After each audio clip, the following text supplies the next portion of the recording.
ঢাকায় milestone school and কলেজের তাদের ন্যূনতম জ্ঞানটুকু নাই মাথার মধ্যে। তাদের মাথার জ্ঞান মাথায় থাকে নাকি হাঁটুতে থাকে এই জিনিসটাই বুঝলাম না। একটা বাচ্চার স্টুডেন্ট কার্ডের অবস্থা দেখুন। তাদের যে স্টুডেন্ট কার্ড আছে, স্টুডেন্ট কার্ডের মধ্যে কি লিখতে হবে তাদের সেই ন্যূনতম জ্ঞানটুকু নাই।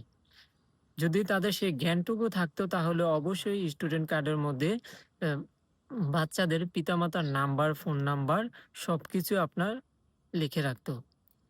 যদি লেখা থাকতো তাহলে এখন আর কষ্ট করে বাচ্চাদের আপনার স্টুডেন্ট কার্ড Facebook এ বা সোশ্যাল মিডিয়ায় আপলোড করে তাদের অভিভাবককে আপনার Facebook এর মাধ্যমে শেয়ার করে খুঁজতে হতো না।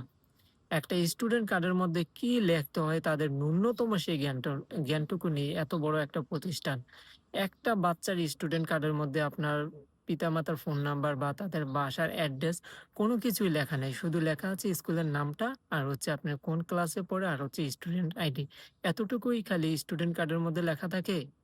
যদি একটা বাচ্চা হারিয়ে যায় বা দুর্ঘটনায় আপনার আ পড়ে তখন দেখা যায় যে যদি স্টুডেন্ট কার্ডটা বাচ্চার সাথে থাকে অন্যরা তাদের অভিভাবকের সাথে যোগাযোগ করতে পারে অথবা যদি স্কুলে ফোন নাম্বার দেওয়া থাকে, স্কুলের অ্যাড্রেস থাকে, স্কুলের সাথে সরাসরি যোগাযোগ করতে পারে।